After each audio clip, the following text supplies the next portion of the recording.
Luminaries, thank you for coming and welcome back to CSI Crowdsourced Illuminations. It's me, Piper, and tonight we have something fun. We're starting a new series called The Book Nook, and this will be a series where I read out loud books and have discussions about them along the way. So the first book that we will read together is called The Franklin Cover-Up: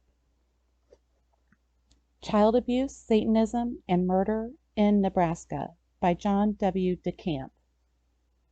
This book was initially released in 1992, but has had several updates since that time, and I believe the most recent printing is February 2006, which is what I have in my hand today.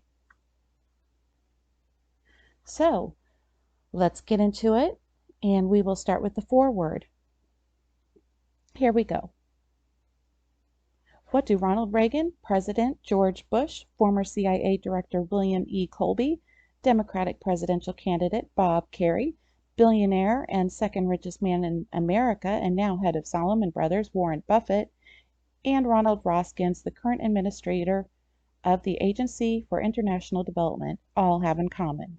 I asked my close friend and advisor William Colby one day in 1991. I give up, former head of CIA Colby said. What could that group have in common? Three things, I replied, all of them a burden at times for those who have to carry them.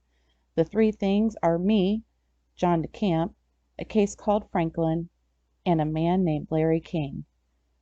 Are you serious? Colby asked.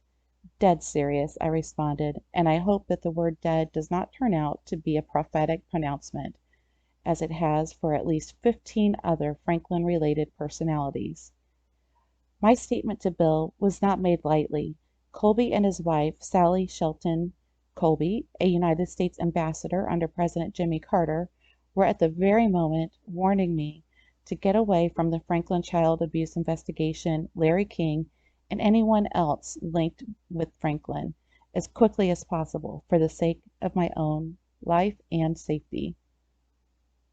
Sally and Bill had never talked to me like this before. They sat me down, made it clear that this was not one of the routine discussions about life and health and happiness, and emphasized to me the serious nature of what and whom I was dealing with. What you have to understand, John, is that sometimes there are forces and events too big, too powerful, with so much at stake for other people or institutions that you cannot do anything about them, no matter how evil or wrong they are, and no matter how dedicated or sincere you are, or how much evidence you have. That is simply one of the hard facts of life you have to face. You have done your part. You have tried to expose the evil and wrongdoing. It has hurt you terribly, but it has not killed you up to this point. I'm telling you, get out of this before it does.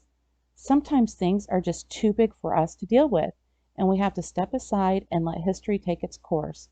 For you, John, this is one of those times, Bill warned, with Sally nodding her head in affirmation. When a caution of this nature comes from someone of the stature and experience of Bill or Sally Colby, you have to take it seriously, even if you do not want to. I had already had warnings enough that unless I backed off from the Franklin situation, I might be looking at life from a pine box 6 feet underground. Bill Colby had ample reason to know the seriousness of the Franklin case.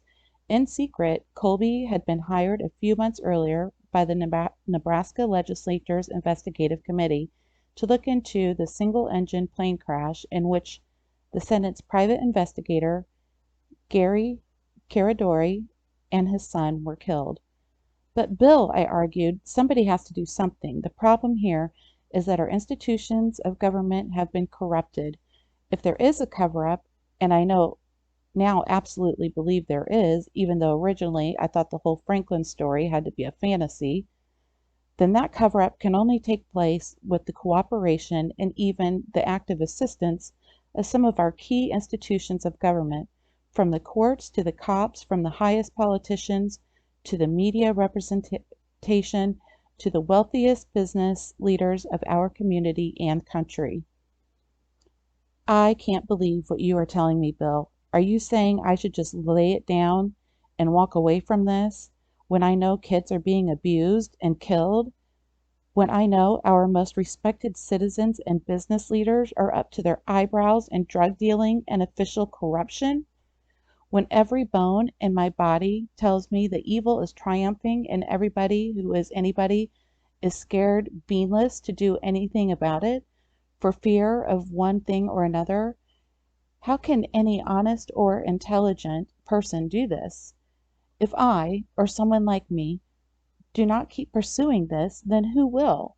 And if we quit now, then when, if ever, will the truth come out and something be done about this evil and this corruption? Bill could tell I was excited, frustrated, and almost angry.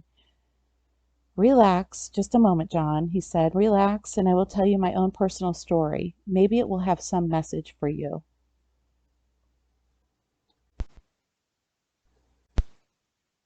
Last night I returned from Russia, Bill began. Our conversation was taking place shortly before the now infamous August 19, 1991 coup attempt to throw out Gorbachev and the subsequent collapse of the Soviet Union as it had existed since 1917. Why was I in Russia? Bill explained. For meetings in Moscow to try to work with other world leaders and Russian leaders, privately and quietly, so that when and if a transition of power and a change of government and economic policy occur in Russia, they occur in such a way that it avoids a war. I was staying at a hotel located right near Red Square, which, as you know, is the most guarded, sacred spot in the Soviet Union. It was about 1 o'clock in the morning. I couldn't sleep. The next morning, I was to return to the United States. Not being able to sleep, I thought I would see if it was possible to walk around and get some exercise. I walked out of my room, expecting to be stopped by the guards or secret police, but nobody paid attention to me in the hallway. I walked on down into the hotel lobby. Nobody seemed to care. So I walked out the front door of the hotel directly onto Red Square. Nobody paid attention. I stopped by Lenin's tomb. I stood a few feet away from the entrance of the Kremlin. Then it struck me like a ton of bricks. It was over.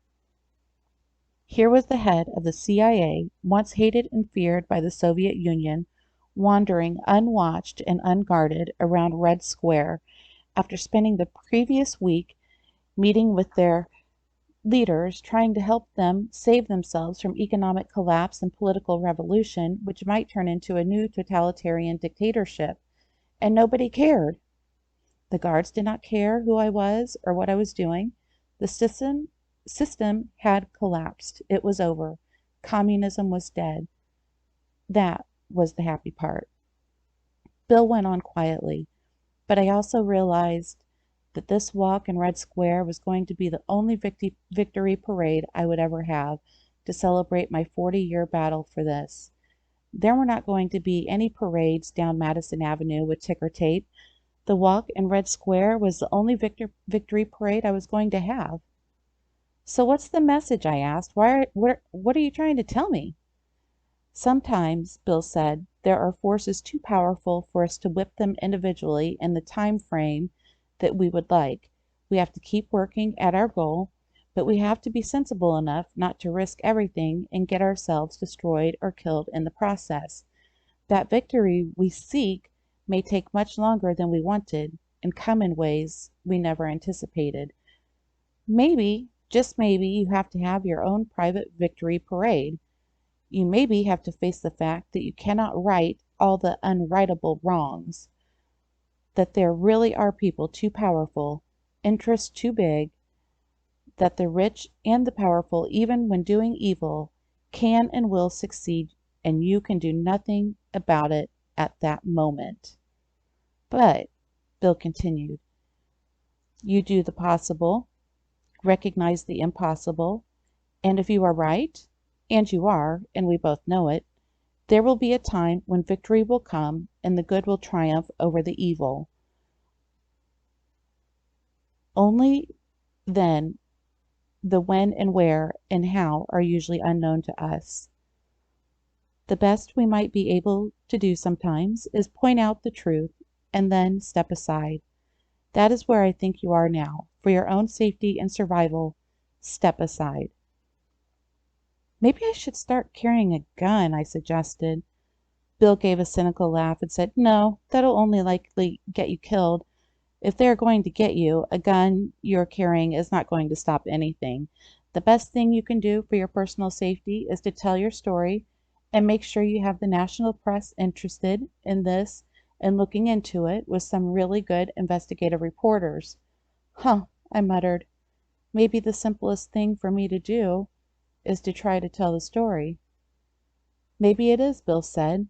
Besides, I myself want to fully understand what you said at the beginning about what all those prominent individuals, from President Bush to Bob Kerrey, from myself to billionaire Warren Buffett, have in common. Maybe I'll have to write a book and tell you, won't I, Bill? Well, here it is. End of foreword.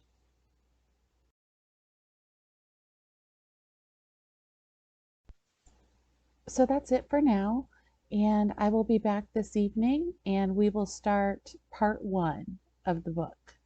Thank you for listening. Bye bye. Take care.